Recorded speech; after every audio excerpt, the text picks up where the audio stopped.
A gente vai entrar aqui agora no momento em que a gente vai mergulhar, ou talvez navegar mais profundamente em alguns dos pontos que foram já trazidos aqui nessa nossa abertura. A gente vai falar nesse primeiro painel sobre portos, trilhos e navegação. Os caminhos para um Brasil mais eficiente. E o objetivo desse primeiro painel é que a gente possa dar a todos os nossos convidados aqui um panorama, um overview de qual é a real situação da nossa infraestrutura nessas diversas áreas, né? E, obviamente, como é que a gente está enxergando as mudanças, as movimentações necessárias para isso. Por isso, eu vou chamar aqui para virem ao meu lado participarem desse debate o Alessandro Baumgarten, superintendente de transporte ferroviário da ANTT. Bem-vindo, bom dia, Alessandro. Pode se sentar, por favor. Também aqui para participar do nosso painel, a diretora da Agência Nacional de Transportes Aquaviários, a ANTAQ, Flávia Takahashi.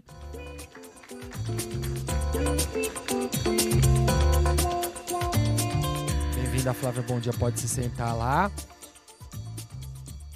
O gerente do Observatório do Instituto Brasileiro de Infraestrutura, Bruno Pinheiro.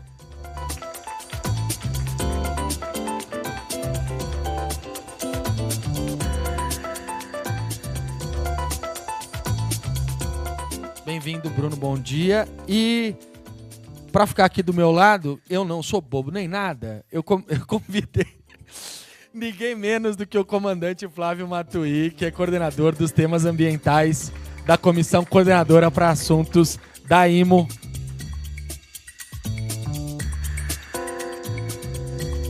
Caso a gente tenha algum problema de navegação aqui, o comandante fica do meu lado, ele me ajuda a gente a não perder o nosso eixo. Podem se sentar, por favor. Aqui a nossa ideia é debater, portanto, as diferentes faces da infraestrutura no que diz respeito a ferrovias, aos portos, aos trilhos, à navegação. Então, a ideia, Alessandro, Flávia, Bruno e comandante, é que a gente tem ali uns 20 minutinhos iniciais para que vocês possam fazer a apresentação de vocês, possam falar, enfim, vocês podem usar o tempo da forma que vocês acharem melhor. Então, depois desses 20 minutos para cada um, ainda sobra um pequeno tempinho para que a gente possa bater um papo aqui, e estamos recebendo algumas perguntas. Quem está aqui com a gente pode mandar através do QR Code. Quem está acompanhando pela transmissão no YouTube pode comentar lá na transmissão e trazer a sua pergunta ou a sua contribuição, enfim, de onde você é, o que você está achando do nosso fórum. Mas ouvimos aqui o lado dos produtores, ouvimos aqui um pouco das dores, um pouco dos dilemas, um pouco do sentimento que os produtores enfrentam no dia a dia, mas nós sabemos que existe também uma visão importante, um ângulo importante daqueles que estão vendo esse sistema funcionar e estão, de certa forma, operando para que esse sistema funcione da melhor maneira possível. Então, vou começar exatamente nessa ordem aqui que eu chamei, passando a palavra para o Alessandro, que vai falar sobre um ponto importantíssimo dos nossos trilhos, que é o Plano Nacional de Ferrovias, que é uma iniciativa bastante comentada para poder ajudar a enfrentar alguns dos temas, das dores e dos dilemas que a gente já trouxe aqui. Alessandro, seja muito bem-vindo, bom dia e boa apresentação para você. Obrigado, bom dia a todos. Primeiro, eu queria agradecer ao Pagô por essa oportunidade de estar aqui. É sempre bom a gente estar falando, sempre estar próximo, né, de quem efetivamente produz no Brasil, quem realmente faz a coisa andar. Então, muito obrigado, Pagô, pela oportunidade de estar aqui. Eu vou fazer rapidamente o que o Pagô pediu que fizesse, um overview do que a gente tem de ferrovia hoje, porque a gente tem a impressão, por conta do tempo que é necessário para qualquer tipo de investimento ferroviário sair do papel, que está tudo sempre parado. Mas a gente realmente tem projetos andando já há algum tempo no Brasil. Então, eu não sei como é que a gente faz para passar a apresentação. Obrigado. né? Eu vou falar um pouquinho, apresentar o pipeline de projetos ferroviários que a gente tem, as obras ferroviárias que a gente tem em andamento no Brasil, que não são as suficientes, mas também não são poucas, né? E apresentar o que a gente tem de trabalho que está sendo desenvolvido para a gente ter uma maior velocidade nesses investimentos ferroviários. Tá? A gente tem, no pipeline de projetos ferroviários, a EF 118, que ligaria o Rio de Janeiro à Vitória, no Espírito Santo, com um leilão previsto para o final desse ano. O projeto já está, o edital já está pronto, já está sendo avaliado, e a gente está com o leilão previsto para o final desse ano, uma assinatura de contrato no primeiro trimestre do ano que vem. A gente tem a prorrogação da Ferrovia Centro-Atlântica, que vai ser importantíssima pelo montante de investimentos que está sendo trazido. A gente está falando em 30 bilhões de investimento no processo todo, nessa renovação, bastante significativo. A gente tem a Malha Oeste, que vai ser relicitada, o leilão previsto para o final do ano, primeiro trimestre do ano que vem. Já está definido que vai ser relicitada, a gente já tem o edital sendo apresentado para o Tribunal de Contas da União para aprovação. A gente tem o corredor leste-oeste, a FICO-FIOL, com leilão previsto para o primeiro semestre de 26. A gente tem a Malha Sul, que ou o processo de renovação ou o processo de novo leilão, também previsto para o ano que vem. A gente está com o GT, um grupo de trabalho finalizado no Ministério dos Transportes, para se verificar qual a melhor alternativa para fazer essa nova contratação da Malha Sul, já em fase final. O grupo já foi terminado, a gente vai ter o relatório final ainda, provavelmente, esse mês. A gente tem a Ferrogrão, com o leilão previsto para o primeiro semestre do ano que vem, e aí, Pagô, o entendimento da Conjuro do Ministério dos Transportes é que a gente não tem mais impedimento para seguir com esse leilão. Tá?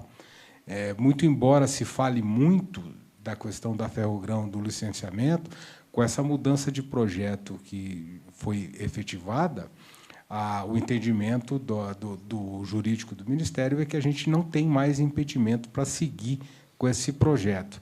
E a gente sabe o quanto ele é fundamental para o Brasil, né? De uma maneira geral. E a gente tem um leilão previsto para 27, no projeto que já está sendo desenvolvido também, que é uma extensão norte de Açailândia, no Maranhão, a Barcarena, no Pará. Esse pipeline de projetos ele já são projetos que estão em andamento, e o nosso trabalho é para que eles não parem, né?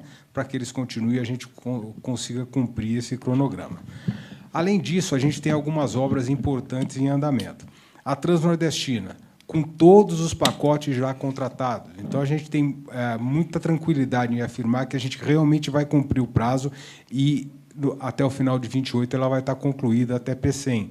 Mas a gente tem uma informação que é muito importante. A gente tem 680 quilômetros que já estão concluídas, e a gente já está fazendo a verificação desse trecho para comissionar e autorizar o começo do funcionamento dela entre Eliseu Martins e o início do Ceará, agora já para outubro. Então, a gente tem uma primeira viagem da Transnordestina já prevista para outubro desse ano, que vai ser um marco histórico de uma ferrovia aí que está há 10 anos que ela está em obra e agora definitivamente no processo de conclusão. E aí, Pagô, eu aproveito e falo a questão do financiamento. É importante a gente saber, esse projeto é um projeto que tem um financiamento que foi liberado agora de 3,6 bilhões de reais do Banco do Nordeste. A gente tem, na prorrogação da FCA, um financiamento que foi liberado do BNDES, 85 milhões de dólares, agora no começo de 2025, para esse processo de revitalização da FCA. Então, a gente tem trabalhado para que a gente tenha cada vez mais financiamento para a área ferroviária. Por enquanto, nos novos projetos, mas a gente está trabalhando para estender isso para as malhas existentes. Tem um financiamento já aprovado para a Malha Paulista em 24, específico para um projeto, e a gente está trabalhando nisso. Inclusive, existe uma discussão e a gente está tentando conseguir do BNDES uma linha de crédito para as autorizações ferroviárias, que seria importantíssimo nesse projeto, nesse processo de fazer com que elas realmente as obras se iniciem o mais rápido possível, porque os projetos estão andando, mas a gente precisa obra no papel, obra no chão, para todo mundo acreditar que isso está saindo, né? Então, a Transnordestina, a gente tem a FICO já está com 35% das obras concluídas, a gente tem até o pacote 8 já contratado, com a obra em andamento, 9, 10 e 11 ainda em licenciamento, mas a gente tem a previsão de que o prazo de 28 também se cumpra, né, que se complete. A gente tem a FIOL 1, que é uma obra importante, que está em andamento. A gente tem a FIOL 2, que está em processo de preparação da licitação também. A gente tem uma obra importante da Rumo, que está sendo feita no Mato Grosso, que já foi citada aqui, que sai para ligar Rondonópolis a Lucas do Rio Verde. E aí eu gosto sempre de falar, porque a gente tem que ter noção do tamanho do Brasil.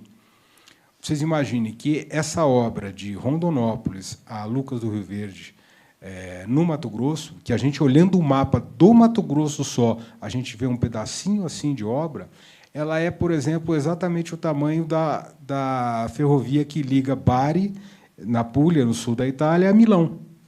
Ela percorre a Itália inteira, essa ferrovia, do calcanharzinho da bota até Milão, e ela é exatamente o tamanho desse pedaço que a gente vê que está sendo feito no Mato Grosso. A Transnordestina, que sai de Eliseu Martins e vai a Pecém, são 1.200 quilômetros, é o tamanho da ferrovia que liga Lisboa a Paris. Essa é a dimensão do que a gente tem de Brasil, e é importante a gente ter essa noção. Foi citado aqui pelo Maurício, se não me engano, a questão do custo logístico, da comparação do custo da soja do Brasil com a Argentina. A gente tem um trajeto médio de Brasil de 1.200 a 1.500 quilômetros para essa soja sair do campo e chegar no porto. Na Argentina, a gente tem entre 300 e 400 quilômetros. A diferença é bastante grande. Então, muito embora lá também seja rodoviário o frete, a diferença de distância faz muita diferença no custo logístico. Comparando com os Estados Unidos, por exemplo, que a gente tem um espaço parecido com o Brasil, é um pouquinho menor, tem uma distância média lá de 1.200 quilômetros, enquanto aqui a média é um pouquinho maior, mas lá a diferença é exatamente o modal, né? A gente tem a hidrovia funcionando bastante disso, que é o modal mais barato, todo mundo sabe, e a ferrovia, basicamente, enquanto aqui a gente tem a maioria do frete rodoviário, né? Que esse é o nosso problema da gente ter que trabalhar. Então, a gente tem bastante obra em andamento quando a gente fala de ferrovia no Brasil. Outro problema que eu falo, a dificuldade de se comparar, né, os modais. A rodovia, se você faz 10 quilômetros, 15 quilômetros, você pode liberar para trânsito, né? A ferrovia, não. A ferrovia você só libera para trânsito a hora que ela termina de ficar pronta. Então, esse é um outro problema desse tempo que a gente tem para estar trabalhando. Agora, falando um pouquinho dos projetos que a gente tem para dar mais celeridade. Não é segredo para ninguém que a gente tem aí, dos nossos 30 mil quilômetros de ferrovia, a gente tem 18 em funcionamento e 12 completamente paralisados, né, ou funcionamento bastante precário. Foi criado agora um instrumental, que para a gente é importante, do chamamento público, para a gente poder destinar esses trechos. E aí, qual é o grande ponto? Quando a gente pensa no sistema de transporte ferroviário no Brasil, a gente está falando de um sistema que é sempre verticalizado, onde o operador ferroviário ele há muitas aspas aí, porque tem situações contratuais diferentes, mas ele é o proprietário da carga. Então, quando foi feita a privatização do sistema ferroviário lá atrás, a ideia está acabando, precisamos salvar. Como a gente salva? Entrega para quem tem interesse direto na carga e ele vai se virar para manter isso aqui de pé. E foi isso que foi feito. não dá nem para criticar a decisão de uma época que, efetivamente, era salvar, de algum modo, aquilo que estava se deteriorando muito rapidamente. Agora, a gente está num momento onde a gente tem que mudar o olhar para o sistema de transporte ferroviário, porque hoje a gente tem, basicamente, corredores funcionando bem, né? Mas são só corredores, a gente não tem um sistema ferroviário. Por quê? Exatamente por conta da verticalização. Então, a gente tem que começar, e esse processo regulatório está sendo feito na NTT, a separar a infraestrutura do operador de transporte ferroviário. Ainda que a gente faça isso sem mexer em contrato nenhum, a gente está falando de processo de regulação, onde a gente cria condição para que a infraestrutura seja operada separadamente do transporte, abrindo espaço de maneira definitiva para o agente transportador ferroviário, o ATF, que é uma figura que está criada em lei, mas a gente não tem operação efetiva ainda, mas criando definitivamente o espaço e a segurança para que a gente possa ter no sistema ferroviário esse agente transportador ferroviário. Então, esse é um trabalho regulatório que está sendo feito na NTT e que a gente vai ver o fruto disso mais na frente. Não é coisa que a gente colhe imediatamente. Mas, se a gente não começar a fazer esse trabalho, a gente não consegue concluir. Ninguém termina a maratona sem dar o primeiro passo. É assim que a gente está trabalhando nesse processo. Mas, voltando um pouquinho, o chamamento público que a gente tem, a possibilidade de transferir para a iniciativa privada, em regime de operação privado, regime de autorização, trechos de infraestrutura que estão sem utilização.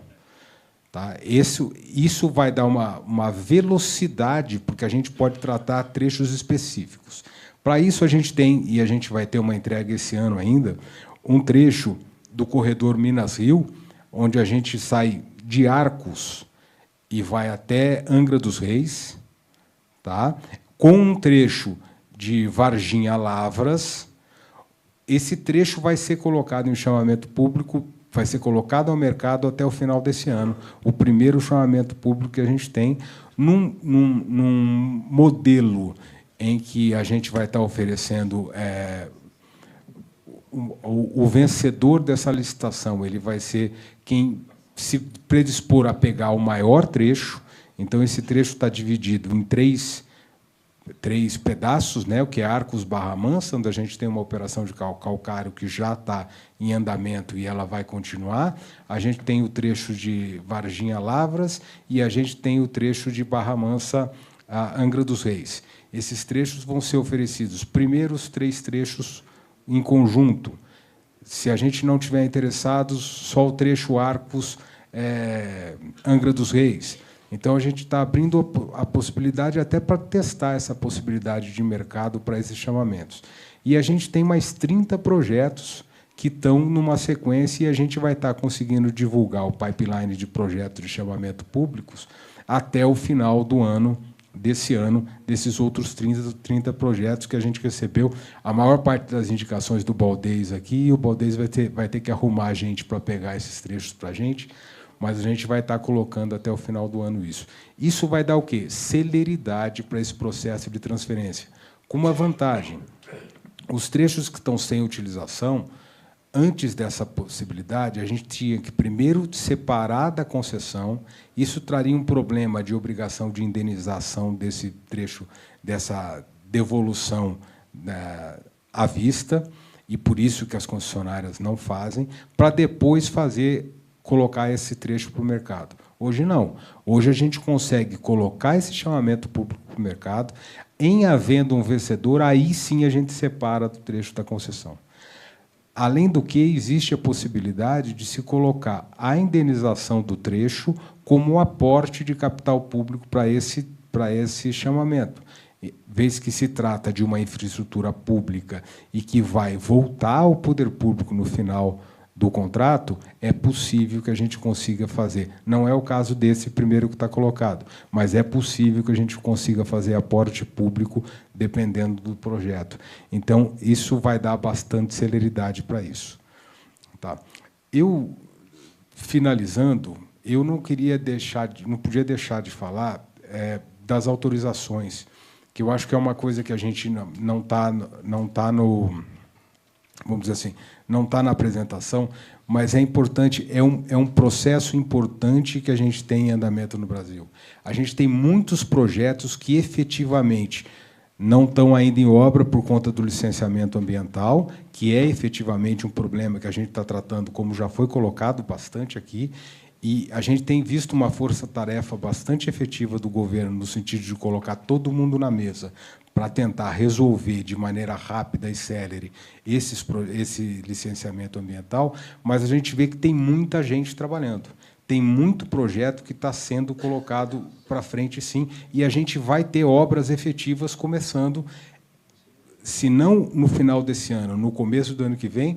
A gente tem, por exemplo, uma autorização da Eldorado, no Mato Grosso do Sul, e a da Arauco, no Mato Grosso do Sul, que devem estar começando obra no primeiro trimestre do ano que vem.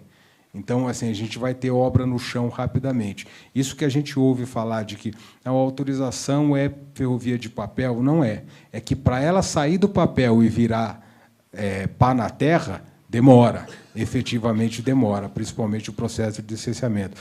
Mas a gente tem 25 contratos que estão andando de maneira bem efetiva. E eu não posso deixar de comentar, aproveitar que o Fabrício está aqui, um projeto profundamente estruturante, que é o da EF-352, a ferrovia Alisson Paulinelli, que é um projeto profundamente estruturante, profundamente necessário, que dá uma saída para o Atlântico que a gente não tem hoje em dia, né? Uma saída para o Atlântico com um projeto de porto profundamente interessante, que a gente tem capacidade aí, um porto que já está em obra, que já está andando. Então, a gente tem mostra que a autorização não necessariamente precisa ser exclusivamente uma short line que ligue uma fábrica a uma ferrovia pré-existente. A gente pode, efetivamente, ter projetos estruturantes de logística trabalhados em forma de autorização. Então, é isso que eu tinha para colocar. Eu acho que eu consegui dar uma visão mais ou menos geral do que a gente tem em andamento e deixar claro que o que a gente espera que se mantenha desse trabalho que a gente tem feito nesse período é a condição, é deixar instrumentais suficientes para que esses projetos continuem andando, que eles não parem e que a gente efetivamente tenha uma mudança drástica de modal logístico no Brasil, de estrutura da logística brasileira.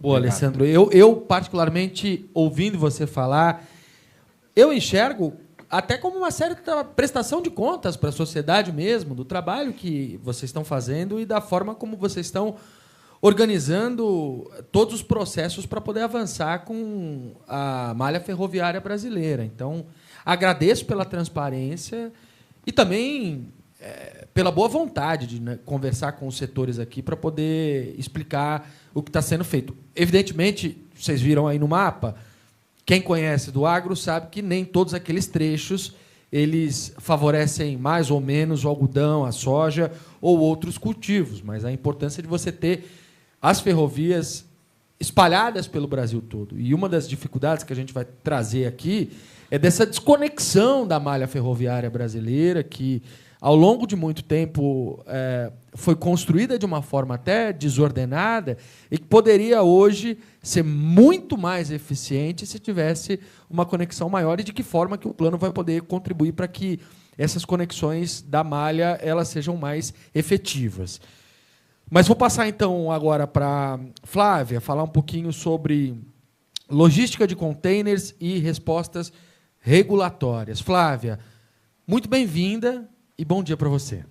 Obrigada, bom dia a todos. Queria inicialmente agradecer o convite e a parceria do Pagou nessa atuação que a agência está tendo em relação à logística de contêineres.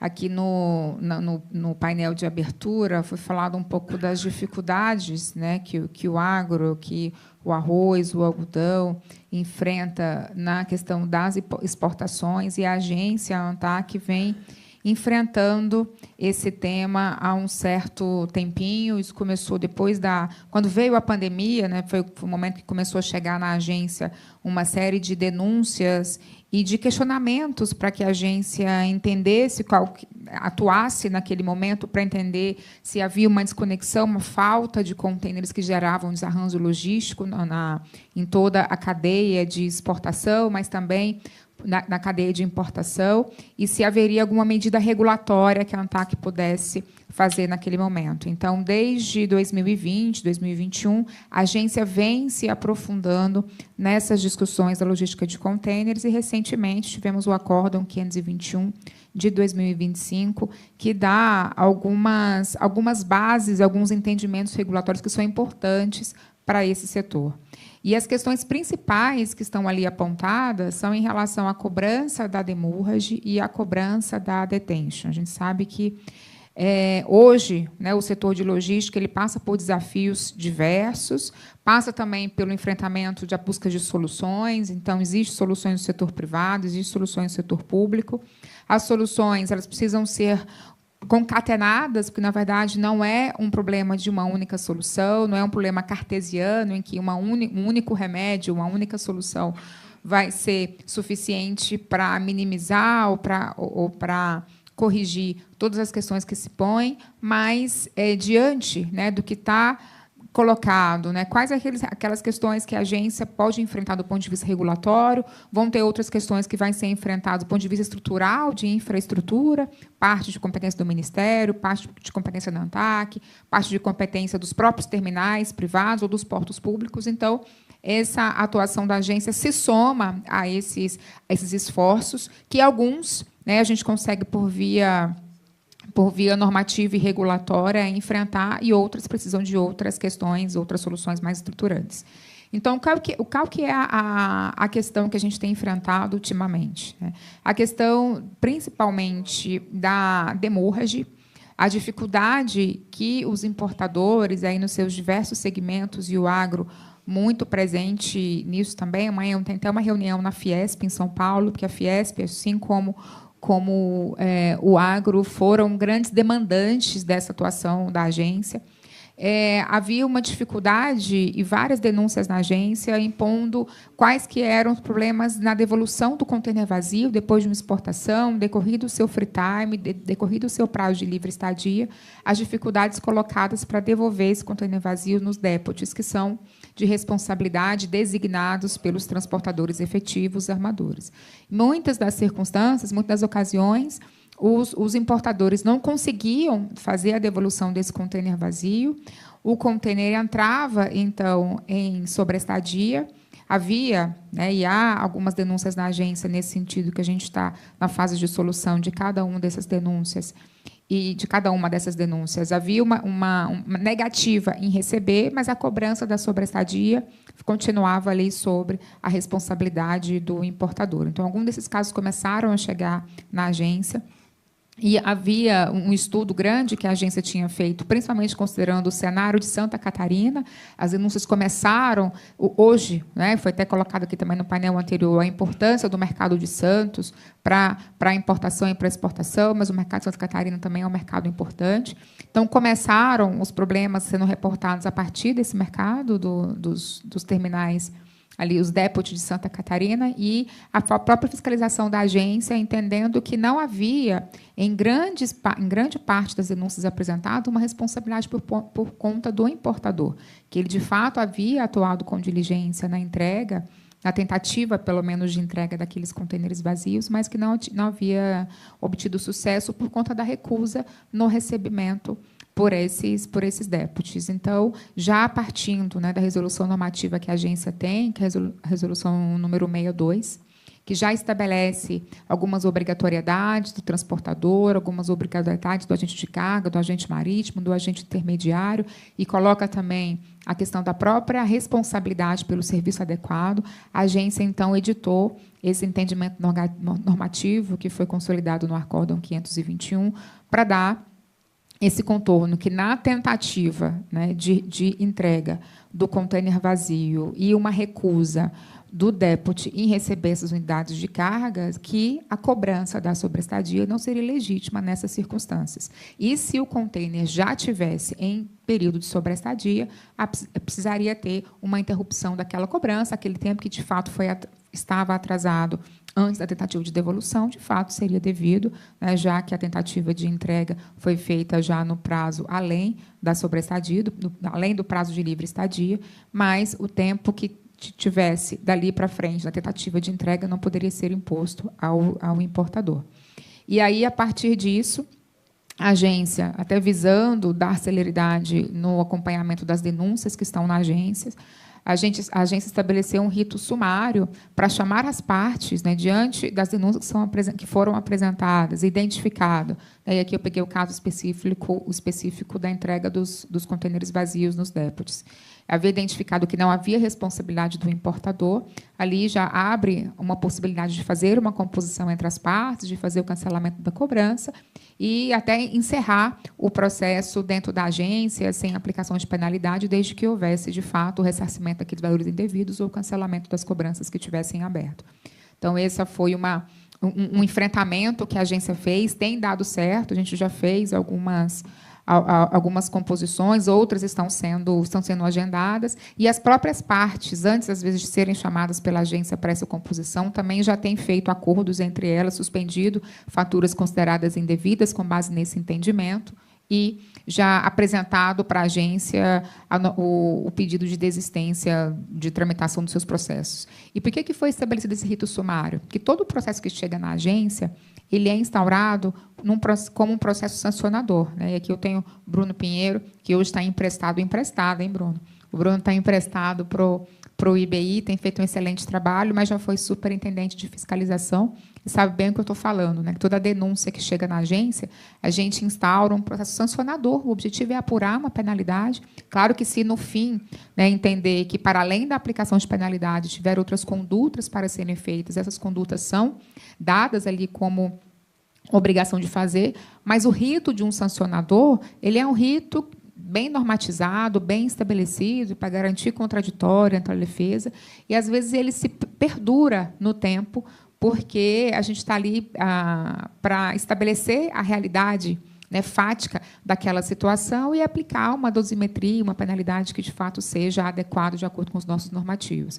Mas ele tem um tempo, às vezes, natural, e a urgência no cancelamento daquela cobrança, que é a cobrança indevida, que, às vezes, está levando negativação ou inscrição de dívidas de alguns CNPJ, de alguns exportadores, de alguns importadores, até exportadores, no caso da detention, havia uma necessidade de uma resposta mais célere, e houve um entendimento até de que, nesses casos em que houvesse acordo, não haveria o interesse da agência em aplicar a penalidade nos armadores. Claro que a gente não quer que todo o processo chegue na agência, para que a agência tenha que atuar um a um em cada um deles. A gente sabe o quanto o volume de importações e exportações é significativo. A agência não tem condições e nem estrutura para ficar atuando em cada um deles, mas visando diminuir esse volume de denúncias, que já se avolumava em cerca de 500 denúncias, era a nossa tendência para ter aí até o final do ano, a gente estabeleceu esse rito sumário para incentivar, num primeiro momento, a solução do problema com cancelamento de cobrança ou devolução daquelas consideradas inadequadas e suspensão da aplicação de penalidades se aqueles acordos fossem feitos, porque já não era, né, o interesse de estar dando seguimento a esses processos sancionadores, até para a gente não sobrecarregar tanto a nossa fiscalização, que, infelizmente, o número de demandas é sempre maior que a nossa capacidade humana, física e financeira de estar atuando com todas as questões que são importantes para o setor e carecem, né, de uma resposta no tempo adequado. Então, essa questão da demurrage foi enfrentada, mas também, e foi uma das discussões que também foram abordadas aqui no primeiro painel, a questão do fluxo da exportação, né? O que a gente tem visto? Até partindo desse primeiro estudo que a agência fez lá, ainda no comecinho da pandemia, 2020, 2021, e num movimento também de aumento do volume de exportações brasileiras, a gente vê que o mercado de contêineres no ano passado cresceu 20%. Né? Então, tem um movimento não só Brasil, mas mundial também de aumento dessas exportações. Tem a questão da capacidade dos nossos terminais, tem a questão da própria capacidade também das embarcações, as janelas de operação. A gente começou a acompanhar o número de omissões de escala, atrasos nos embarques. Em algum dos momentos mais críticos, 90% das janelas de exportações elas estavam acontecendo fora das janelas iniciais, dos schedules programados pelas empresas de navegação. Claro que não é uma responsabilidade isolada, né? Como eu disse, esse é um assunto a questão é complexa, são várias questões que se colocam para que essa realidade que impacta todo mundo seja de fato imposta no dia a dia de cada um. Mas, diante dessa falta de janela, das omissões, dos atrasos, às vezes os exportadores iam, e aí esse foi um tema que a agência também enfrentava, né? As cargas eram depositadas nos terminais e com um deadline programado, um ETA programado, né, para a programação daquela carga. O navio não vinha, aquela carga ficava sendo rolada no terminal e depois vinha a fatura, não só da detention, mas também da armazenagem adicional dentro daquele terminal, fora do free time estabelecido. A agência, por meio da Resolução 112, já tinha estabelecido, né, que, nessas circunstâncias da carga depositada no terminal, a partir de um ETA, e depois essa carga rolada dentro do terminal, a responsabilidade pelo pagamento da armazenagem não seria do exportador, e sim do armador. E agora, né, a questão da armazenagem já está devidamente enfrentada, a gente enfrentou também a questão da detention com o mesmo paralelo que nós fizemos com a demurrage, dizendo o seguinte: Flora, nesses casos, a carga já está depositada ou há uma dificuldade de entrega por falta de disponibilidade de janela pelo próprio terminal, e tendo sido comprovado que o exportador ele estava atendendo ali de maneira diligente os prazos e os períodos estabelecidos, não cabe a ele o pagamento daquela parte, ali, né, desde a partir daquele momento, da sobreestadia que vai ser cobrada pelo armador. E todos esses entendimentos da agência eles foram colocados muito com o princípio basilar da FMC, da Federal Maritime Commission, que é a agência reguladora de navegação do governo americano, que a ANTAC começou também, há um certo tempo, uma aproximação com a FMC. Tivemos nos Estados Unidos com a FMC, no momento em que eles estavam estabelecendo as regras da demurrage, para a gente entender qual que era a atuação, guardada as devidas proporções do mercado brasileiro com o mercado americano. A atuação do ponto de vista de linhas de navegação é semelhante, porque também os Estados Unidos não tem uma grande linha de navegação e não é abastecida pelas suas próprias linhas no mercado de longo curso. Ela tem um mercado de cabotagem, um mercado diferente do nosso, que é um mercado mais fechado, mas, em termos de longo curso, não em volume, mas em termos de atuação com as linhas de navegação, se assemelha ao mercado brasileiro. Então, a agência, a ANTAC, se aproximou das normativas e do entendimento da FMC. Até tínhamos uma reunião, né, Bruno, lá em Washington, que íamos participar justamente com a FMC, há uns 2 anos atrás, para tratar justamente desse assunto. O Bruno ainda estava na agência. E o princípio da FMC que dispõe que é o princípio da intenção. Né? Assim, para que a demurrage e a detention é cobrada? E é importante a gente sempre dizer que a ANTAC não é contra a esse tipo de cobrança. É uma cobrança da logística. Quem opera na logística sabe como é que funciona. A aplicação desses institutos para o container e deriva da aplicação desses institutos da própria navegação em si. É uma cobrança que faz parte, né, da logística para tornar aquela logística mais eficiente, mas ela tem que ser, né, baseada no que a FMC chama de princípio da intenção, de que ela é cobrada até o momento e com o objetivo de ter, de fato, a intenção ou do container, se estiver aplicado para o container, que é o nosso caso específico, ou da navegação, se aquele que está sobre a posse daquele bem, sobre a posse do container ou da posse do navio, tiver, de fato, condições de fazer com que aquele ferramental logístico volte para a logística. Porque, se ele tiver essas condições e retiver com ele o container, ele vai pagar a demurrage na importação ou vai pagar a detention na exportação, se não apresentar o container devidamente estufado para o embarque no terminal na data que lhe foi inicialmente proposta.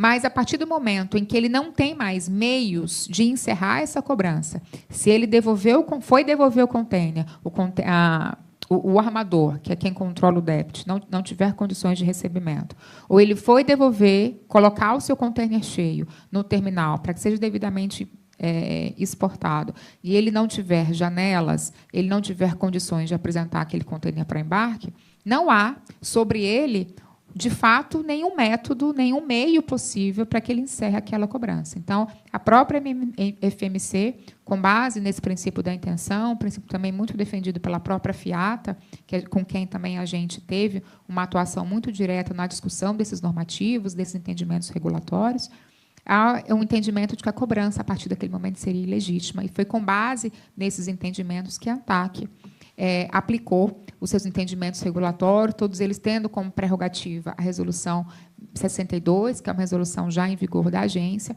para enfrentar essas questões. Então, hoje a gente está justamente no momento de fazer, implantando esse rito sumário para que a gente consiga dar solução específica a essas demandas. A gente já tem tido uma resposta muito positiva e muito mais, que tratar essas eventuais 500 demandas que tem na agência, é a gente tentar minimizar, e a gente sabe, que eu trago mais uma vez, que é um problema complexo, que a logística ela requer uma atuação de vários agentes e atuações coordenadas, a gente tentar diminuir um pouco de algumas das externalidades ou de alguns dos impactos que têm acontecido nesse mercado da importação e da exportação brasileira. Então, essa é uma atuação que a agência tem enfrentado. Existem outros pontos também que a agência está enfrentando, mas todo o processo normativo de agência reguladora, ele tem, às vezes, alguns ritos que são necessários por decorrência de lei.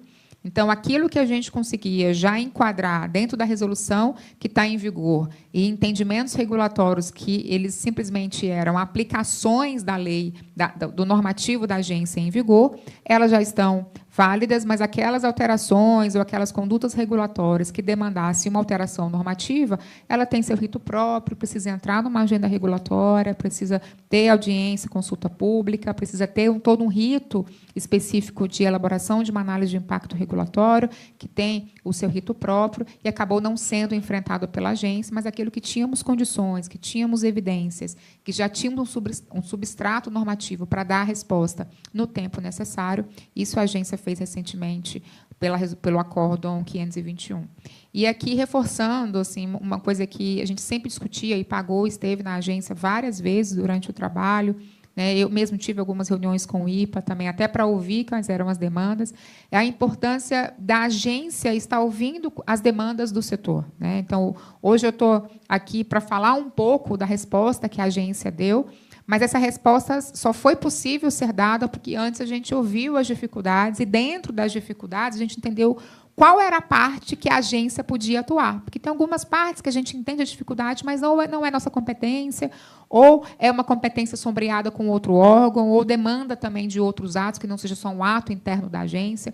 Então, dentro daquilo que é necessário, daquilo que é devido, a gente tem que fazer o recorte, o que cabe à agência reguladora e quais métodos e meios a gente tem para isso. Mas o que começa esse entendimento é justamente estar sendo levado para a agência reguladora, quais são as demandas, quais são as dificuldades. Eu acho que a importância de um fórum como esse, muito menos para estar aqui como agência dizendo o que a gente foi feito, o que já foi feito, mas para manter esse canal aberto, para que a gente entenda qual que as possibilidades de atuação da ANTAQ, mas que a gente se coloque também como um ouvinte do mercado regulado. A regulação está para minimizar os conflitos, harmonizar interesses. A gente só vai fazer isso se a gente estiver, de fato, entendendo quais são as questões que chegam para a gente e que vocês estejam abertos a trazer essas questões para a ANTAQ. Então, agradeço mais uma vez a oportunidade, coloco sempre a ANTAQ à disposição para a gente estar colaborando com a melhoria da eficiência da logística da exportação do agro brasileiro. Obrigada. Boa, Flávia. Eu fiquei pensando, quer dizer, o tempo que você usou para falar da demurragem, da detention, é o tempo que você deve gastar para isso no seu dia a dia, no trabalho, E se os nossos portos tivessem mais infraestrutura, mais capacidade, uma logística aprimorada, como o trabalho de vocês também não seria um trabalho potencialmente mais proveitoso, produtivo, não para resolver problema, mas para criar novos caminhos, né, para poder melhorar o ambiente de comércio exterior que o Brasil vive hoje. Muito bom, muito obrigado. Vou passar agora a palavra para o Bruno. O Bruno vai falar sobre as novas regras portuárias e vai falar um pouquinho sobre os trabalhos da comissão. Eu vou colar, tá, Bruno? Porque o nome é um palavrão. A Comissão de Juristas para a Revisão Legal da Exploração de Portos e Instalações Portuárias, conhecida por alguns como CEPORT, por outros como CEPORTOS, enfim. Mas, na prática, é uma comissão que está debatendo uma mudança em algo que acho que todo mundo quer, que é uma melhora no sistema que é muito burocrático e muito travado, às vezes, na forma como os nossos portos atuam hoje.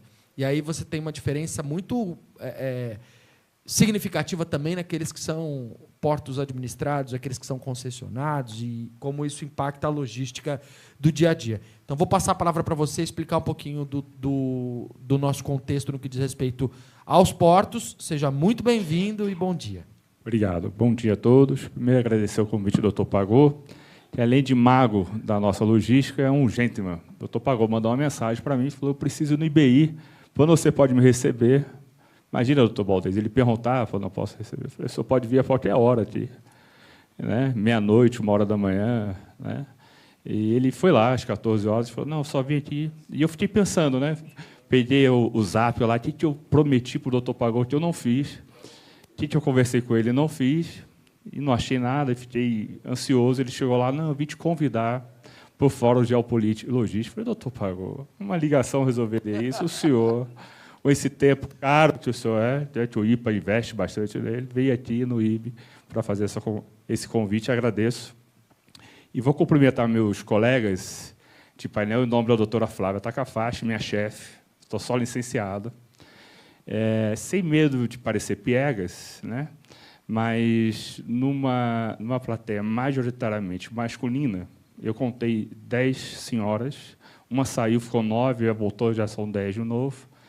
A doutora Flávia é a primeira diretora efetiva da agência. Vão fazer 20 anos, 22, né? 23, 25 anos. Nossa, eu já esqueci, não pode. Vou fazer 25 anos da agência, bodas de prata. A Gabriela Costa antecedeu a doutora Flávia como diretora interina, mas a primeira diretora efetiva é a doutora Flávia Takafashi, num grupo de, sei lá, mais de 30, 35 homens que passaram na diretoria. E a doutora Flávia, vou gastar um tempinho aqui, vou investir um tempinho aqui, doutor Pagô, é minha chefe, então não tem que... Mas, mais uma vez, sem querer parecer piegas, é a diretora mais técnica, mais ponderada, como as senhoras e os senhores pode observar aqui na fala dela. E essa ideia do rito sumário de demurge e detention foi uma ideia maravilhosa. Eu, imaginando, eu fui superintendente de fiscalização lá atrás, 500 denúncias, só disso, os fiscais, como o moderador falou, não tem mais nada para fazer a não ser olhar demurge e detention, né? E mais 34 portos, 200 terminais, 400 EBLs, enfim, o mundo todo. Então, chefe, prazer ter a senhora aqui, tá bom? Então, vou falar um pouco da CEPORT, do PL 733, falar antes do IBI, o Instituto Brasileiro de Infraestrutura, somos novos, não somos grandes e experientes igual o IPA, a gente tem 1 ano e meio, mais ou menos, é o braço técnico da Frente Parlamentar de Portos e Aeroportos, recém-criada também, e a gente tem um presidente, o nosso deputado Paulo Alexandre, deputado de São Paulo, santista, que teve a ideia de montar a frente, o IBI para ser o braço técnico, está eu lá, o Mário Povia, também subordinado à doutora Flávia Takafashi, aqui, especialista em regulação, licenciado lá no IBI. E a gente acompanhou, né, a gente tem acompanhado o deslinde do PL 733, ele foi concluído, né, o anteprojeto de lei foi concluído pela comissão no final do ano passado, um grupo de juristas, nomeado, então, pelo presidente da Câmara dos Deputados, o deputado Arthur Lira. Arthur Maia é o atual presidente da SE.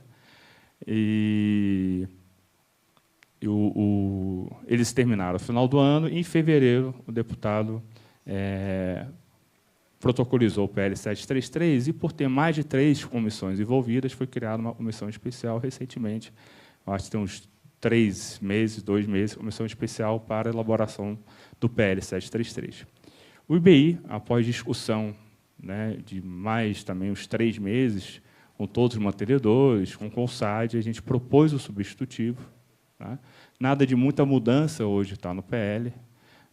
Uma mudança, eu vou aproveitar a fala da doutora Flávia aqui, o PL quer regular os députies, tem a ANTAT regula os députies, como a ANTAT não tem nada mais para fazer, né, agora os députies, e a gente está sugerindo tirar a regulação dos députies da ANTAT, não porque a ANTAT não tem competência para isso, né, seria mais uma, mas porque container vazio, no entender do IBI, não é carga, mas no IBI da legislação, container vazio não é carga, e a ANTAT regula transporte aquaviário, transporte de carga, não de caixa. Então, a gente está pedindo para retirar o DEPUT numa possível competência regulatória da agência.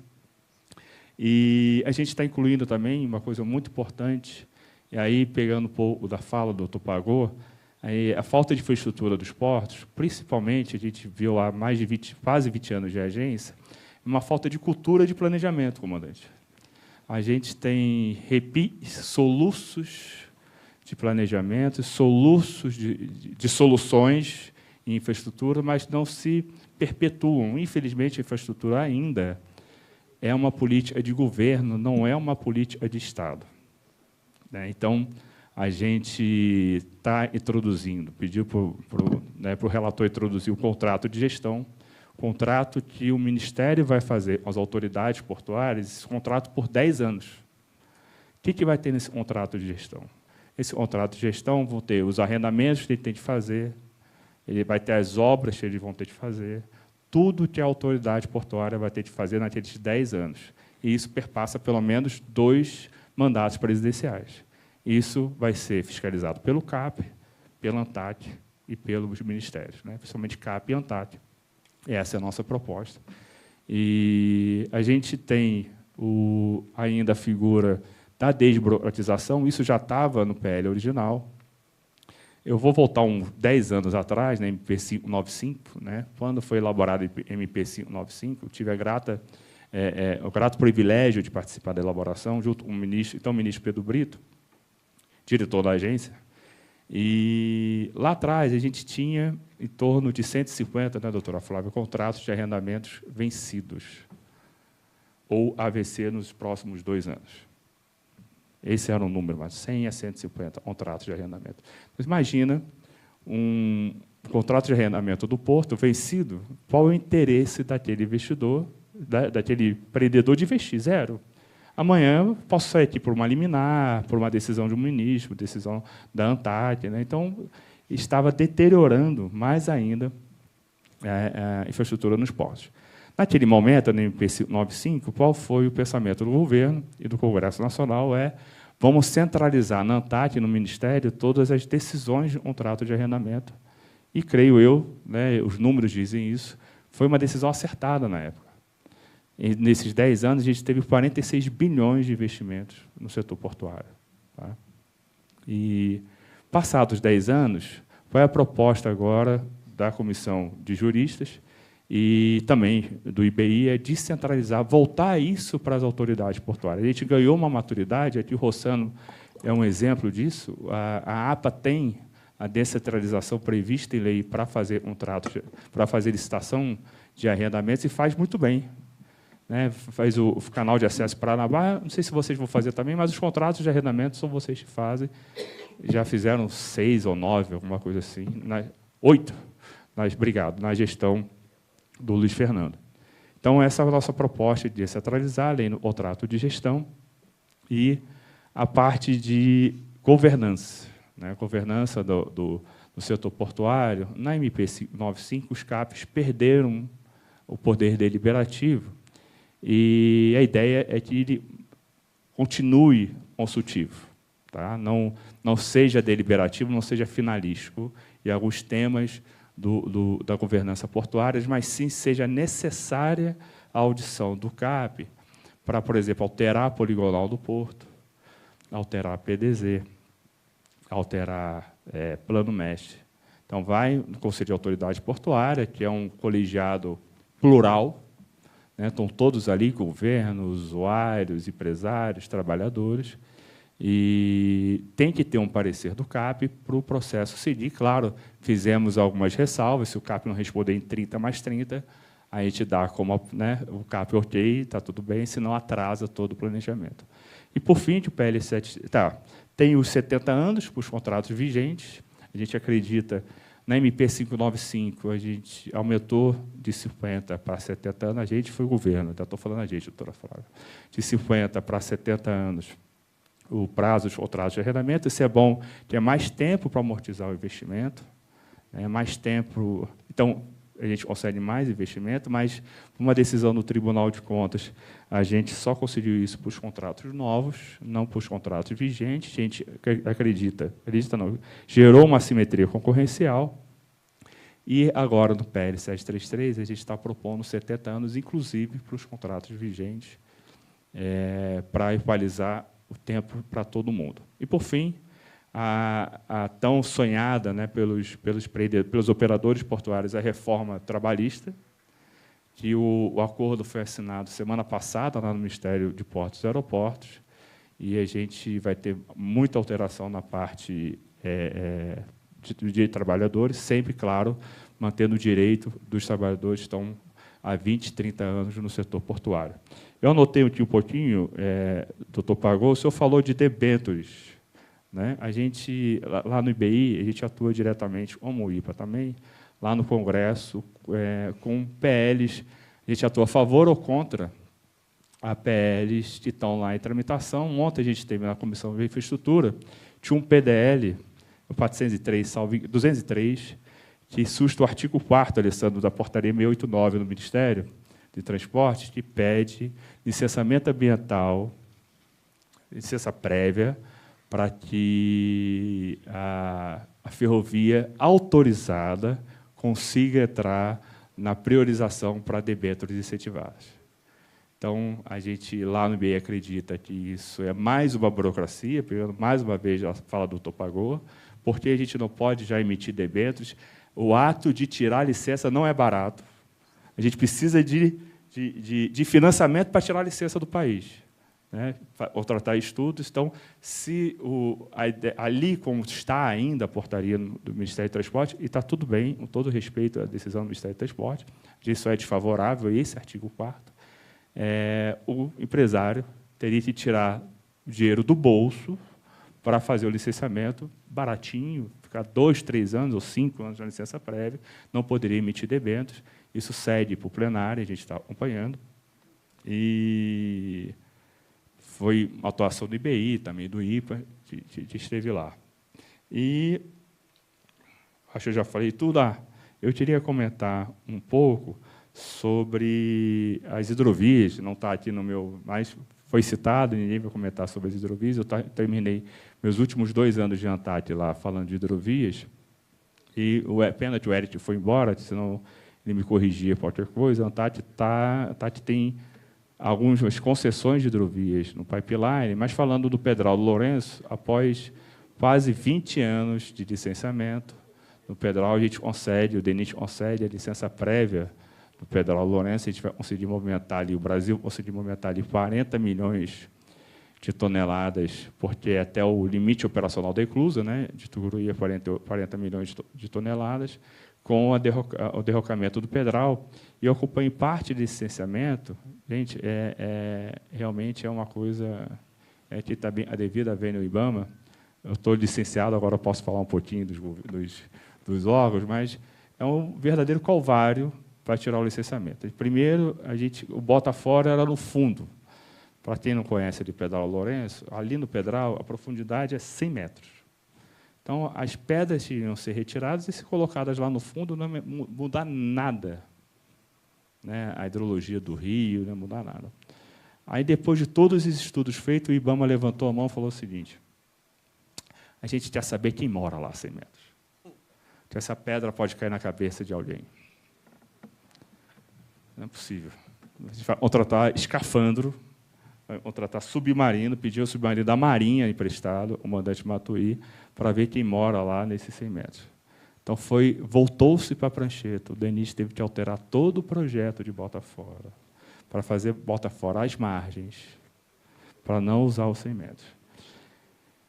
Gente, isso não é 2 meses, não são 2 meses, 6 meses, foram 4 anos para não incomodar o pessoal lá do fundo, e sim incomodar o pessoalzinho na margem. A devida vênia, ninguém está falando aqui de acabar o meio ambiente, como você bem colocou na abertura. Aí foi mais... Tudo 4 anos, a gente estudou a fauna e a flora das margens para colocar as pedras nas margens. Aí sai a licença prévia. Aí sai a licença prévia, vem o Ministério Público, não perguntaram os indígenas. O DENIT perguntou, eu tive uma audiência pública lá, ainda uma ANTAD, pode ter escapado algum, mas a gente, né, o DENIT entrevistou, fez consulta em todas as aldeias ali próximas ao Pedral, a Marabá, todas que podem ser impactadas. Aí o Ministério Público fala o seguinte, não, porque o navio, a embarcação que passa aqui em Marabá, ela vai lá para a Vila do Conde, então vocês têm que falar com a aldeia dos 600 quilômetros. Na aldeia quase do tamanho da Itália, do calcanhar, como o Alessandro disse, é o Milão, é 750, a gente está falando de 630, então vocês têm que falar com todas as aldeias indígenas da Itália, dentro do Pará. E está assim, tem uma ação civil pública e a gente monitorando também lá no IBI para que isso não prospere. Tá? Eu vou só quebrar o protocolo, eu trouxe um vídeo para a gente falar do nosso observatório de dados, antes o pessoal da Locatécnica colocar ali, também atende a gente lá no IBI, doutor Pagô. Eu acho que é monopólio isso, ele denunciar a doutora Flávia Tacafaz, monopólio esse pessoal aí, da Locatécnica. Qual foi a ideia do IBI de montar o observatório de dados? Tá, a gente verifica esses gargalos, eu anotei aqui o algodão, os pontos do algodão, 1.400, 500, eu vou estudar que é isso, eu não conheço. A gente vê os gargalos do algodão, da soja, do café, o pessoal do café batia muito, continua batendo muito na porta lá, a doutora Flávia Tacafaz, bate agora na porta do IBI sobre os problemas de logística, principalmente por falta de infraestrutura, e aqui a gente falar um pouco do Porto de Santos, onde a gente precisa urgentemente de um novo terminal, não vou aprofundar muito nesse assunto, mas a gente não tem espaço no Porto de Santos, é mais um problema da burocracia, mais um problema, a gente tem que passar por um calvário para ter uma licitação de contrato de arrendamento de um terminal no Porto. Então, a ideia do observatório é unir todos os dados públicos, mas não só os públicos, os dados privados das senhoras e senhores. E bem como tem essa cultura, esse quesito, essa cultura mais, vamos dizer assim, não vou dizer transparente, mas mais não imbricada, não é uma agência reguladora que pode usar aqueles dados para multar. O pessoal sempre tem esse medo, e a gente nunca fez isso, pelo menos 20 anos que eu estava lá, e eu acho que nunca vai fazer isso nos próximos 100 anos. Mas, como a gente tem essa licença poética de estar numa frente parlamentar que não vai utilizar esses dados para o benefício do país, então a gente pega os dados públicos, pega os dados privados, faz estudo e mostra para a sociedade, mostra principalmente aos parlamentares aonde a gente precisa de infraestrutura. Todo mundo sabe aqui nessa sala, a maioria do orçamento público hoje está nas emendas parlamentares. E há emendas, às vezes colocadas em obras que liga nada a lugar nenhum. Há emendas em obras não licenciadas. Então, a gente vai falar parlamentar, isso não é interessante para o senhor. O senhor conhece o licenciamento aqui no país, é uns 5 anos. O seu mandato é de 4. O senhor tem que se reeleger para cortar a fita dessa emenda. Tem que se reeleger. Então, talvez alguma obra que a gente já está licenciada, está em andamento, falta 15%, 20% para concluir, vamos fazer uma força-tarefa dos parlamentares desse Estado, colocar as emendas lá, e a gente conclui a obra e vai todo mundo cortar a fita. Todo mundo azul, verde, vermelho, todo mundo vai lá cortar a fita. Né? A gente, lá no IBE, é partidário, mas quem ganha é a infraestrutura do país. O pessoal da Locatécnica, puder colocar aí, é um vídeo de 50 segundos, só para ir mostrar um pouquinho o que a gente faz lá no IBI. As veias do Brasil. Milhares de quilômetros de estradas, ferrovias e rotas que transportam a força da nossa economia. Mas sob a superfície, existe um fluxo constante de informação. Um pulso vital que, quando não compreendido, gera atrito, custo e oportunidades perdidas. E se pudéssemos transformar esse caos em clareza? Apresentamos o Observatório de Dados do IBI, o Sistema Nervoso Digital da Infraestrutura Brasileira. Nós não apenas observamos, nós decodificamos os padrões para antecipar demandas, otimizar rotas e fundamentar as decisões que irão moldar o futuro da nossa logística. O resultado é um Brasil que se move mais rápido, uma economia mais competitiva, um futuro construído sobre uma base de inteligência e precisão. Então, o primeiro estudo que o IBI fez, né, a gente atualizou um estudo belíssimo feito pela ANTAD em 2019 de preços de THC, né, e como estão os preços de THC agora em 2025. Todos os portos diminuíram o THC. Né, o THC do Brasil, até na época, eram mais baixos, continua sendo mais baixo. Qual foi o porto, ou dois portos, na verdade, que aumentaram o THC? Santos e Suape. Por quê? Falta de espaço. A gente aprende lá na primeira aula, nem no primeiro período, na primeira aula, doutor Pagô, lá do curso de economia, onde a demanda é maior que a oferta, os preços aumentam. A gente deve estar até esse mês lançando esse estudo e mostrando que esse aumento do THC tem uma relação direta com a fila de navios e a falta de espaço no Porto de Santos. Tá? Muito ligado à falta de infraestrutura, foi falado na abertura, muito ligado à desburocratização, que a gente tenta um PL 733. Se Deus quiser, vai ser aprovado na Câmara até o final do ano. A comissão especial é terminativa, a não ser que o plenário a vote, mas ela é terminativa, e a gente, até o final do ano, está mandando para o Senado um novo ano, uma nova discussão para tentar ainda, nessa legislatura, a gente concluir o PL 733. Obrigado a todos pela atenção. Boa, Bruno, obrigado. E a gente não podia deixar de falar, falamos um pouquinho sobre o meio ambiente, mas há um movimento mundial de descarbonização que afeta muitos setores, e inclusive o transporte marítimo. E a IMO tem discutido e renovado as regras para a descarbonização, e o comandante Matui, que é coordenador dos temas ambientais da comissão coordenadora para os assuntos relacionados com a IMO, vai explicar um pouco para a gente desse cenário, desse contexto e das mudanças que estão acontecendo. Certo, comandante? Bem-vindo. Bom dia. Obrigado, Pedro. Obrigado, Pagô, inicialmente, aí, pelo convite, né, e pela gentil apresentação aqui dos palestrantes, né, anteriormente. Eu agradeço bastante essa oportunidade de trazer um tema que a gente já vem discutindo, já vem tentando um maior envolvimento do agronegócio, né, justamente para o agronegócio não olhar somente da porteira para dentro, mas, principalmente, também não é só da porteira até o porto, mas do porto até seu destino, né? E os assuntos de transição energética na IMO já datam de um longo tempo, né? Então, a gente já vem trabalhando aí com a ajuda do Pagô, do Edeon Weiss, tentando trazer aí o agronegócio, né, para discutir, para participar mais né, dos assuntos que nós tratamos lá na IMO, né? E, então, eu fico muito feliz aí com esse convite. Se me permite, eu posso fazer a apresentação de pé. Eu acho que todo baixinho, né, e professor gosta de apresentar de pé, né? Eu acho que... Vamos ver aqui. Então, eu vou fazer uma rápida contextualização, só para todos entenderem, né? Acredito que muitos já conhecem bem o que é a Organização Marítima Internacional, né, como agência reguladora do transporte marítimo, né? Mas eu vou fazer uma nuance, porque é tão importante a gente... essa transição energética a gente fala desde 92, da Rio 92. Então, por que é tão importante essa transição do transporte marítimo e por que ela é vinculativa e já vai acontecer em janeiro de 2028, teremos já as emissões contabilizadas.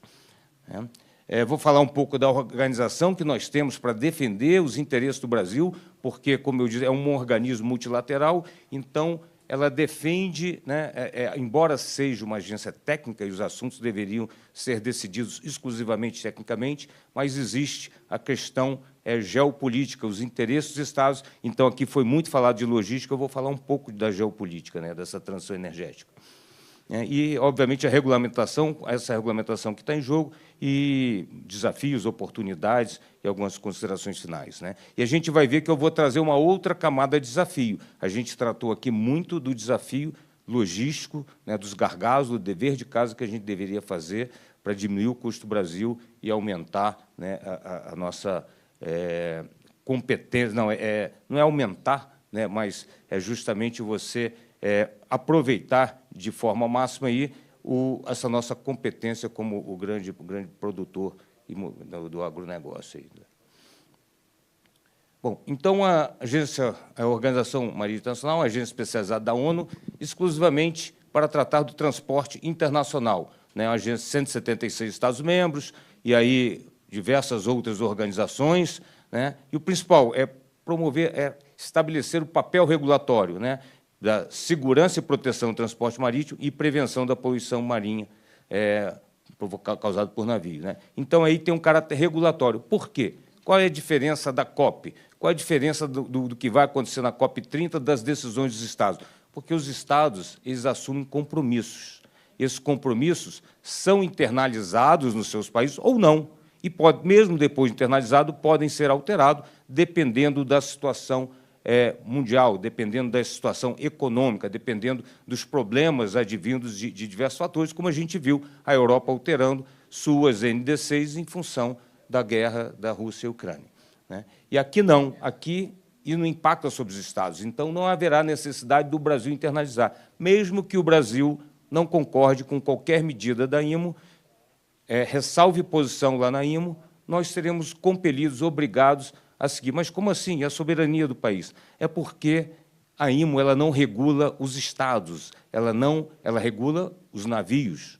Então, todo navio que faz navegação internacional com mais de 5.000 AB terão que seguir as normas, senão os nossos produtos do agronegócio não chegarão na China, não chegarão nos consumidores, né? Porque, para que os navios entrem e escalem aqueles portos, eles têm que estar cumprindo as normas da IMO. Então, essa é uma diferença bastante importante. E o que é que aconteceu? Então, essa aqui é a nossa estrutura que temos aí para defender os interesses. É uma estrutura bastante interessante, criada já há bastante tempo, né? Por isso que eu estou aqui falando, porque ela é coordenada pela Marinha do Brasil, e a Marinha ela visa justamente congregar, né, esse colegiado desses ministérios, congregar a posição de Estado, os interesses nacionais em todos os seus segmentos. Então, a gente não defende determinado setor, a gente defende todos os interesses nacionais. Né? E por que isso é importante? Porque todas as regulamentações que acontecem lá na IMO têm aqueles dois motivos principais, a segurança marítima e proteção do meio ambiente. Mas, por trás, sempre tem os interesses nacionais envolvidos. Os países importantes, os países desenvolvedores de tecnologia, os países que movimentam o mundo, eles têm uma pressão muito grande para que as coisas aconteçam. E isso aí entra a geopolítica, a importância da geopolítica. Né? Então, é importante que, com essa estrutura, a gente consiga, e a gente tem conseguido aí com bastante competência, apresentar argumentos técnicos para fazerem valer na IMO. Temos conseguido angariar diversos outros países, então a gente forma já um grupo de pressão para se contrapor a alguns outros grupos de pressão muito forte, como, por exemplo, a União Europeia. A União Europeia quando levanta uma plaquinha, o presidente da União Europeia levanta a plaquinha, depois 27 países acompanham. Então, de cara, nós já temos aí 28 países com uma votação única. Então, é muito importante que a gente tenha um grupo de pressão. Não adianta o Brasil, com a argumentação melhor possível, levanta uma plaquinha, porque não será ouvido. Agora, se a gente tiver um grupo de pressão, e hoje a gente tem conseguido, formamos um grupo chamado Like-Minded, que são os países, normalmente, em desenvolvimento, que têm os problemas comuns, a gente tem conseguido, aí, com bastante sucesso, minimizar os impactos. Né? E o que a gente tem buscado? Sempre que as medidas adotadas pela IMO elas sejam efetivas, atendam o propósito, no caso aqui, falando da transição energética, da sustentabilidade, e impactem o menos possível os Estados-membros, né? Então, nós temos essa estrutura aqui, o colegiado, temos ainda uma estrutura... Opa!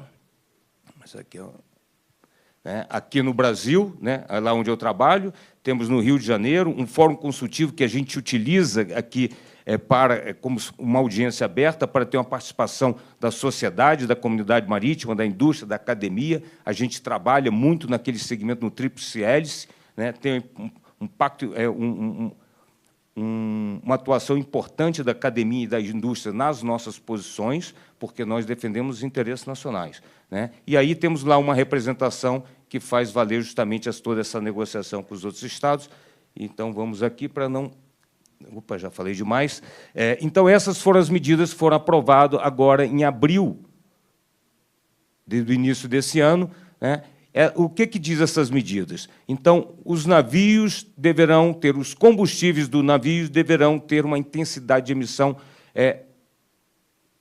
uma redução gradativa das suas intensidades de emissão até chegar a 2050, e são nesses valores, né? Os navios que não cumprirem essa curva de emissão terão que pagar compensações, né, taxas, créditos de carbono, digamos assim. Então, essas taxas poderão ser, caso ele permaneça dentro dessas duas curvas, permaneça dentro dessas duas curvas, ele pagará $100 por tonelada de emissão. Nessa outra, 380, será 100 mais 380, $480, e nessa aqui ele não pagará nada, e ainda poderá receber rewards ou surplus, né, que são unidades de compensação. Tá, então, e aqui fazendo né, aqui nós temos em cima as curvas, e aqui embaixo fizemos rotas de dois, né, combustíveis que nós somos potenciais produtores de combustíveis, que são os biocombustíveis, né? Temos aí o biodiesel de soja, né, e o etanol de milho e de cana-de-açúcar. A gente verifica aí, isso aqui nós temos os default values estabelecidos desses biocombustíveis, a gente verifica que ele está bem abaixo das curvas. Então, se por acaso utilizássemos o B100 nos nossos navios, poderíamos ir até quase 2040, além de não pagar nada, receberíamos créditos. Então, isso aí é bastante interessante, porque hoje a gente considera os biocombustíveis um produto, um combustível bastante caro para o transporte marítimo, que está acostumado a utilizar o bunker marítimo, que é o combustível mais barato que tem. Mas, justamente, essas medidas visam reduzir o gap entre o preço do combustível fóssil para o combustível alternativo, de modo que o armador seja compelido a utilizar um combustível menos intensivo. Então, é uma oportunidade muito grande. Ao mesmo tempo que teremos um desafio, porque o nosso custo do transporte marítimo aumentará. Não podemos esquecer que nossos mercados consumidores estão distantes, estamos transportando grandes volumes, baixo valor agregado. O Brasil será bastante impactado no preço final, né? Vimos aqui os problemas logísticos tentando diminuir esse gargalo, mas nós teremos lá fora. O algodão, né, o minério, que tem uma alternativa. Na Austrália, por exemplo, a Austrália será 1/3 menos impactado do que o Brasil por causa das distâncias. Então, teremos que... Quais as alternativas que teríamos? É buscar combustíveis que tenham um melhor valor, que podemos produzir aqui no Brasil e que sejam considerados pela IMO. Então, quais os combustíveis que o transporte marítimo tem colocado? A gente verifica muito nas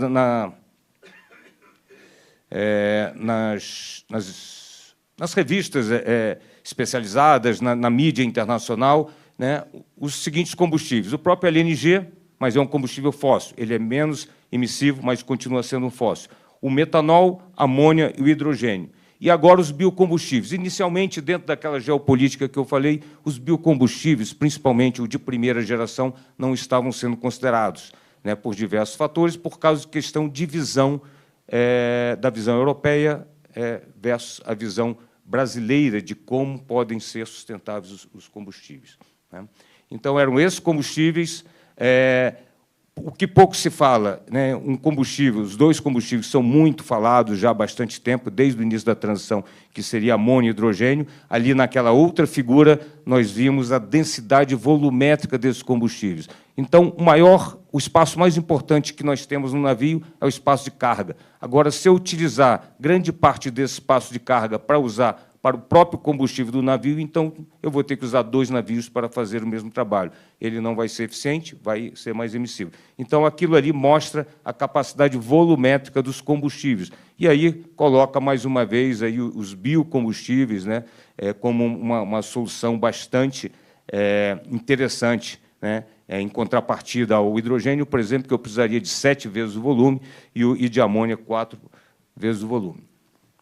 Bom, então, o que vai levar o armador a escolher? Nesse critério de decisão, nessa matriz de decisão, ele vai sempre levar em consideração considerações financeiras e econômicas, né? O que será menos custoso para ele, em termos de OPEX, de CAPEX, e também o produtor, né? Da mesma forma, o produtor terá que ter a garantia para gerar combustíveis que sejam viáveis economicamente, né? Esses combustíveis deverão atender princípios de sustentabilidade. O Brasil brigou bastante porque, durante a avaliação do ciclo de vida, havia determinados interesses que direcionavam muito para navios combustíveis eletrocombustíveis, como hidrogênio e amônia verdes, e a gente colocou, não, vamos fazer uma avaliação completa do ciclo do poço à roda, né, que o pessoal normalmente fala, que a gente chama do poço à esteira, do well to wake, de forma com que os biocombustíveis, todo o ganho gerado, né, e absorção gerada na sua produção, fosse considerado como no valor final dos default values, né? Então, isso tivemos aí sucesso, né, e nessa aprovação dessa avaliação do ciclo de vida. Estamos trabalhando agora na certificação para garantir que os combustíveis sejam certificados e mostrar para o mundo que os combustíveis realmente podem ser sustentáveis, né? Otimização técnica em relação ao uso do combustível. O combustível a bordo tem que ser o combustível mais adequado. Gestão logística de suprimentos, né? Isso é importante. Não adianta eu ter um combustível, eleger um combustível que eu não tenha infraestrutura, não tenha logística e não consiga atender mundialmente, né? Bom, então, ao mesmo tempo que nós temos aí desafios em relação aos novos combustíveis, mas eu vejo muito como oportunidade, né? Como transformar esse desafio, como ele fomentar as oportunidades. Justamente na escolha dos combustíveis, não existe uma bala de prata, ou seja, não tem a solução, não existe um documento. E o Brasil foi muito categórico e teve sucesso lá de que a IMO fosse agnóstica em relação a qual combustível, né? Não significa que o combustível sustentável será necessariamente um eletrofuel ou um combustível sintético, né? Mas o importante é que ele comprove a sua sustentabilidade, né? E ali a gente verifica aqui na parte de baixo, na realidade, os armadores estão muito indecisos, porque eles vão muito de acordo com as notícias, e tanto que as novas encomendas dos novos combustíveis, a maioria permanece, 73% dos novos navios que foram encomendados ano passado, que irão, em 2050, estarão em plena atividade, ainda são combustíveis, motores com a mesma motorização atual. Isso significa que abre mais um espaço para os biocombustíveis, que, na sua maioria, são drop-in. O que é drop-in? Eles podem ser utilizados com a mesma motorização existente, com a mesma infraestrutura existente, com pequenas modificações. Isso é um ganho muito grande. Então, aí eu coloquei uma provocação, que eu já falei parte aqui. Então, a transição energética ou é a questão da geopolítica do petróleo? O que nós estamos brigando aqui? Para reduzir o aquecimento climático, sem dúvida, é um problema sério que temos que atuar, mas da forma como foi imposta ao transporte marítimo, né, o transporte marítimo é responsável por cerca de 3%. Né?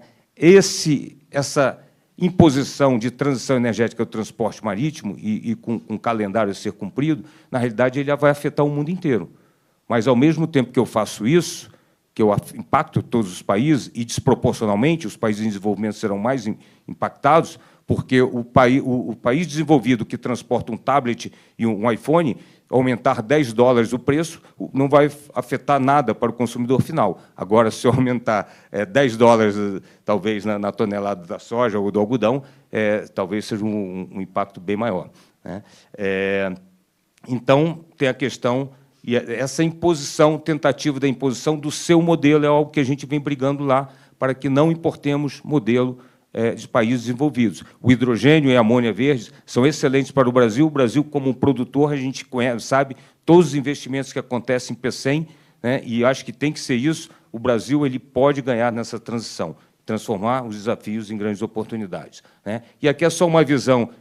O Brasil vem tentando desconstruir isso aqui. É a foto que foi na frente da Organização Marítima Internacional. Na última discussão que nós estávamos tratando desse assunto, tinha diversos cartazes. Esse aqui é um navio, né, cruzando a floresta amazônica, colocando que os biocombustíveis iriam provocar mais mal do que bem para o mundo, que não era a solução. Então, há um combate velado contra os biocombustíveis. Por quê?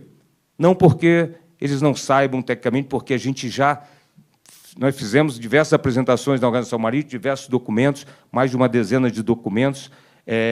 Quando você conversa com os representantes, eles entendem que os biocombustíveis podem ser sustentáveis, mas é porque, caso os biocombustíveis sejam viáveis, você vai ter uma alternativa para o investidor muito mais barata e muito mais viável e pronta para utilizar em 2028. Então, vai ficar muito difícil de o investidor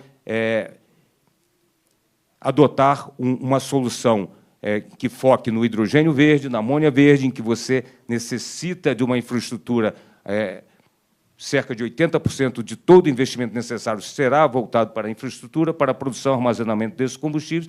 Então, isso significa que poderia atrasar e muito esse avanço nesses eletrofuels, principalmente nos países desenvolvidos. Então, por isso que essa tentativa de demonização, digamos assim, dos biocombustíveis, e a gente está desconstruindo de forma muito competente isso dentro da Organização Marítima, como eu disse, com palestras, com documentos, né, e outras iniciativas. Ali eu coloquei aquelas rotas de biocombustíveis, porque nós já apresentamos para ser avaliado pelo GESAMP essas rotas de biocombustíveis, para ser avaliados os default values que serão estabelecidos, né? E aí é muito interessante que a gente não colocou do algodão. E aqui, como nós temos representantes aqui das associações, né, o algodão também é um potencial produtor de biocombustível, não só de primeira geração do óleo extraído, mas também dos próprios resíduos. Eu posso fazer um de segunda geração. Isso aqui são um trabalho lá, um dos exemplos aqui de um trabalho que nós fizemos, a apresentação, né, da doutora Gláucia, falando aí da capacidade de produção dos biocombustíveis, que é algo que se diz que não, o biocombustível é muito específico do Brasil, você não tem capacidade de escalar isso no restante do mundo. E trouxemos não só informações de documentos brasileiros, mas documentos internacionais que trazem que os biocombustíveis podem ser sustentáveis, não competem necessariamente com alimentos, às vezes, pelo contrário, na situação do brasileiro, ele acaba aumentando a produção, porque o nosso biocombustível, quando é de soja, é um subproduto, do milho também, né, os senhores conhecem muito bem, então eu sobro o DDG, eu sobro o farelo de soja, que eu aumento a proteína animal, então, na realidade, eu estou melhorando, eu não tenho competição com o alimento, né? E a questão de desmatamento, mudança do uso da terra, a gente sabe que a visão europeia é uma, e o que acontece aqui no Brasil é totalmente diferente. Foi falado aqui das pastagens degradadas, que hoje, talvez, economicamente não valha, mas, com essas medidas, as emissões, cada emissão, cada CO2, terá um valor elevado. Então, isso poderá... Hoje, um produtor que pega uma pastagem degradada e que mostra que sustentavelmente recuperou essa pastagem, isso tudo, na hora da certificação é contabilizado, ele não vai ter nenhum questionamento em relação à mudança do uso da terra, vai reduzir bastante as emissões indiretas. Com isso, ele terá uma pegada muito baixa, como a gente tem visto em algumas avaliações, e com isso a gente terá terá compensação econômica nessa...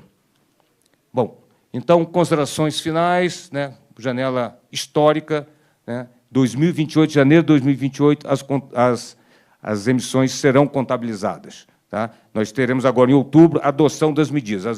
As medidas já foram aprovadas, elas deverão ser adotadas. Só não serão adotadas caso 1/3 dos países levantem a mão e falem assim, olha, eu sou contrário a essa medida, e desse 1/3 tenha mais de 50% da tonelagem. Tá? Eu acho isso muito improvável que aconteça. Tá? E aí, as medidas sendo adotadas, nós já estamos bastante atrasados. Em 2028, o transporte marítimo, vai estar querendo uma definição de combustível, né? Então, é importante que o agro, né, que os produtores, que a gente demonstre que a gente pode produzir de forma sustentável e na quantidade necessária para o transporte marítimo. E como a gente pode melhorar? A gente viu aqui diversos gargalos, diversas dores. Então, o dever de casa, né, foi mencionado, acho que por Maurício, estamos atrasados com o dever de casa, não fizemos o dever de casa. Na realidade, as questões do dever de casa já estão todas lá e todos já conhecem, não de agora, mas de vários anos. O que falta é a gente se debruçar, conversar com todos os setores envolvidos e fazer o dever de casa, né? Talvez aí, com o Plano Nacional de Transição Energética, de forma com que a gente faça, né, de forma integrada. A gente viu aqui diversos órgãos aqui, né, do governo trabalhando, mas que fale uma visão de Brasil como um todo, né? E, como foi falado, não estamos competindo, né? Um setor do agronegócio não compete com o outro. Um combustível, a gente conversa muito com os produtores de combustíveis, que têm nos ajudado muito nesse desenvolvimento dos default value, desses documentos. Vocês não estão competindo. O milho não compete com a cana, que não compete com a soja. O importante é a gente viabilizar os biocombustíveis, porque o transporte marítimo ele tem uma demanda absurda. Então, a dificuldade não é viabilizar um produto, mas a dificuldade vai ser atender a demanda, né, de combustível necessário para os combustíveis marítimos. Mas é importante que os combustíveis sejam efetivamente sustentáveis. Tá? Desculpa, aí eu passei bastante do tempo, né? Então, esse última mensagem que eu gostaria de deixar aqui. O maior desafio para os biocombustíveis não será a competição entre as diversas possíveis rotas, né, ou possíveis combustíveis para o uso do transporte marítimo, mas atender e garantir a demanda de forma, né, e uma demanda certificada desses combustíveis.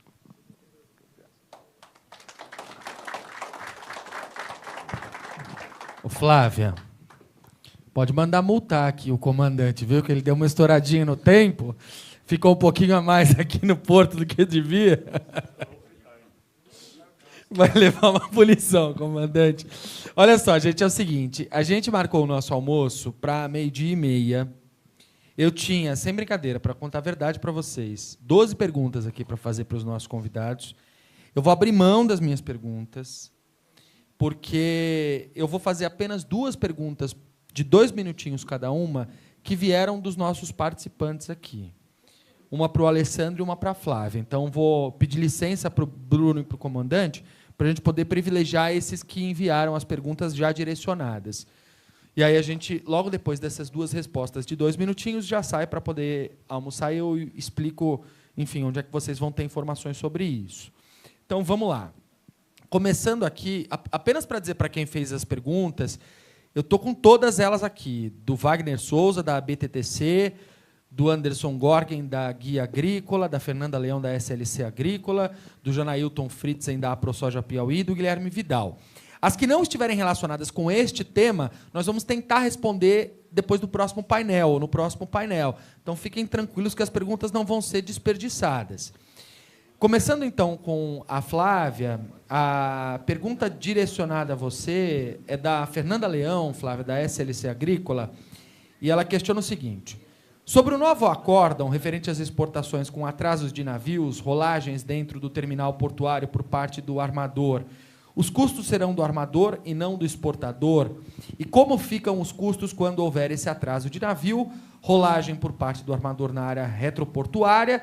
Onde estamos com a carga pronta para entrega dentro do terminal Redex e o terminal contratado pelo armador não libera as janelas para entrega? Qual procedimento devemos seguir em caso de cobrança? Pergunta ela. Perfeito. Pegando um pouquinho do começo da fala, assim, quando a gente começou a enfrentar esses problemas, a gente entende que ele é um problema complexo, né? E a agência ela vai atuar especificamente no que a gente consegue alcançar pela nossa regulação. Se a carga, por algum motivo, né, teve rolagem ou custos eventuais em terminais que estão fora da nossa regulação, a gente não consegue alcançar. A gente sabe que, para além da questão dos custos, eventualmente, de demurras, de detention, existe, eventualmente, uma mudança no valor do frete ou prejuízos com a venda da carga em outro país. A gente sabe que, dentro da logística, dentro do fluxo todo, isso vai causar alguma perda de valor, mas, com a regulação da agência, a gente não consegue alcançar. O que a gente fala especificamente em relação a custos de rolagem de carga? No terminal molhado, que é o terminal que está no porto, que, eventualmente, a carga foi depositada dentro do free time e, depois, dentro do free time, dentro da sua janela de exportação, e, por algum motivo ou atraso, que, eventualmente, o armador até se justifique, mas a gente tem uma matriz, a nossa resolução 112, tem uma matriz de responsabilidade dizendo exatamente se isso acontecer, de quem é a responsabilidade pelo pagamento daquela armazenagem adicional.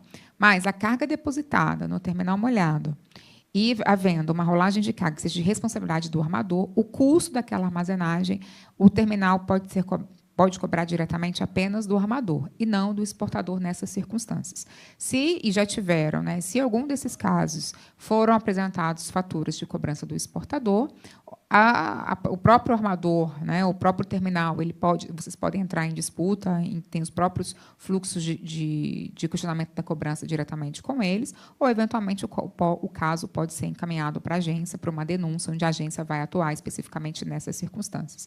Mas a gente sempre fala dos terminais que estão dentro do porto, dentro da nossa jurisdição, que é onde a gente consegue acompanhar com a nossa regulação. Tá? Boa, obrigado, Flávia. Alessandro, para terminar, então, uma pergunta aqui que vem da Alponte à ProSoja Maranhão, pergunta enviada pelo Anderson Gorgen, sócio da Guia Agrícola.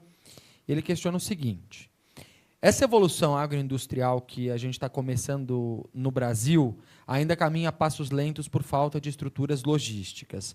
Quando o Brasil terá um planejamento robusto e abrangente no sistema ferroviário? É difícil a gente ter um prazo específico para isso. A gente tem uma série de políticas públicas que estão sendo estruturadas no sentido de dar as condições para que a gente tenha uma estrutura do sistema ferroviário. É aquilo que eu disse na minha fala. Quando a gente pega o modelo de ferrovia que foi implantado no Brasil nas privatizações em 98, foi um modelo vertical para se tentar salvar a ferrovia. Esse modelo vertical ele dá margem a corredores específicos, e não ao sistema ferroviário como um todo. A gente tem, nos últimos 10 anos, 15 anos, a gente tem todas as novas ferrovias já estruturadas num padrão de bitola específica, por exemplo. Então, a gente já tem todas as novas ferrovias implantadas no Brasil já são em bitola larga. A gente já tem um caminho estruturado de projeto para isso, mas a gente depende de tempo.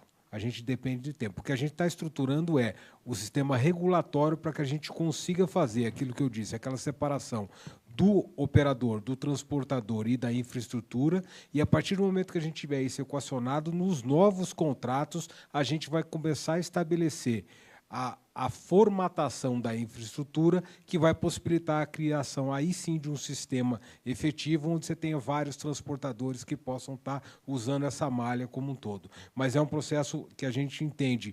A ansiedade que a gente tem é muito grande, mas é um processo que é lento, é demorado, até pelo tempo de implantação de qualquer sistema ferroviário.